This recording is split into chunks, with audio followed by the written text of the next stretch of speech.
पाहू शकता इथे आपली डाळ चांगली शिजलेली आहे।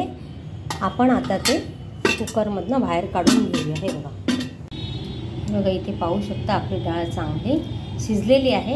आपण आता हे जे आहे ना डाळीचं पाणी म्हणजे त्याला आपण कट म्हणतो तो आपण आता काढून घेऊया।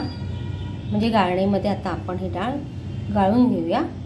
हे बघा इथे आपण डाळ गाळणीमध्ये गाळून घेतलेलं आहे। हे बघा खाली पाणी। आपण याचं आहे ना आता आमटी बनवूया।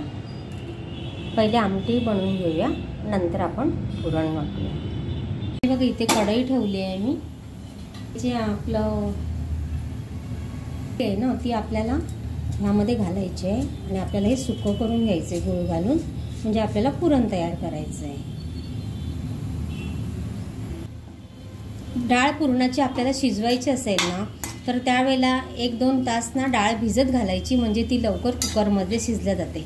हे बघा असं चमच्याने मी करते तरी बघा कशी दिसते ना तुम्हाला। हे बघा आपण चांगली ना आता ही डाळ ना अशी चांगली परतून घेऊया। आता यामध्ये ना आपण गूळ घालूया। हे बघा इथे मी 1/2 किलो चण्याची डाळ घेतली आहे ना तर मग त्यासाठी इथे मी 1.5 पाव गूळ घेतलेला आहे। आता हा गूळ मी चांगला असा बारीक केला आहे सुरीने। आता हाच गूळ आपल्याला डाळीमध्ये घालायचा आहे।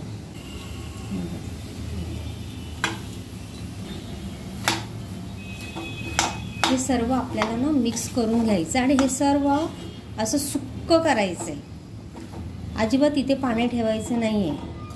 हे बघा गूळ घातल्यावरती बघा पुरण कसं ना आपलं हे डाळ अशी पातळसर झाली आहे। तर आपल्याला पूर्ण हे असंच हलवून पूर्ण हे सुक्क करून घ्यायचं आहे।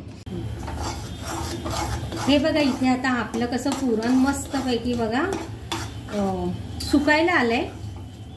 पूर्ण डाळ बघा ना एकदम त्याच्यामध्ये लगदाच झालाय। जास्त आपल्याला पुरण वाटायची पण काय एवढं गरज नाही। हे बघा ना झालं आता आपलं हे। आता मी इथे गॅस बंद करते। थंड झाल्यानंतर मग आपण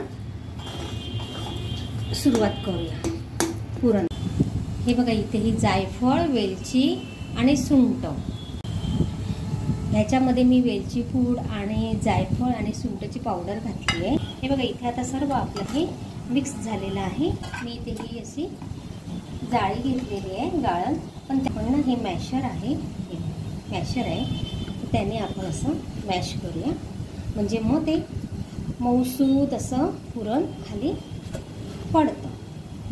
हे बघा कसं मऊसूत आपलं ना। हे बघा एकदम मऊसूत। हे बघा इथे मी एवढ्या आकाराचा गोळा करून घेतलेला आहे म्हणजे उंडा। हे बघा अशी हाताने अशी पारी करायची। तुम्ही लाटून पण करू शकता। मी लाटून पण करते बट हे बघा इथे पुरण पण आपलं मस्त असं मऊसूत झालेलं आहे।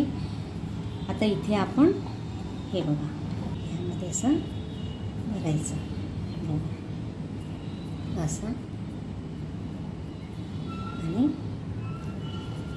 असं करत जायचं।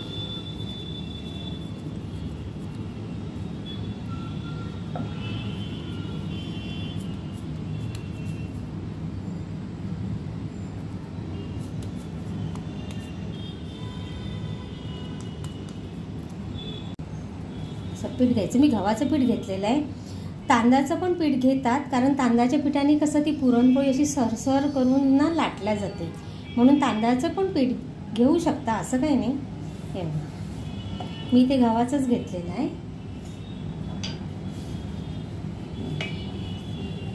आवडलं तर लाईक करायला विसरू नका। नवीन असतील त्यांनी सबस्क्राईब करा आणि व्हिडिओ जास्तीत जास्त शेअर करा। कशी वाटते जमते का बघा। चांगला तापलेला आहे। मी इथे तूप लावलेलं आहे साजूक तूप। हे बघा आता पोळीची एक बाजू चांगली होऊन द्यायची।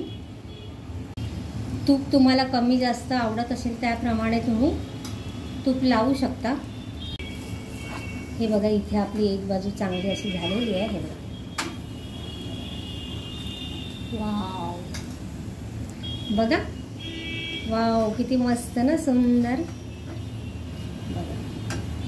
कमेंटमध्ये नक्की सांगा हां कशी वाटली ती। बघा इथे आपली पोळी अशी झालेली आहे. पुन्हा एक बाजू इथून अशी पलटी करायची आणि शेकून घ्यायची. हे बघा अशा प्रकारे आता पूर्ण पुरणपोळ्या आपण करून घेऊया.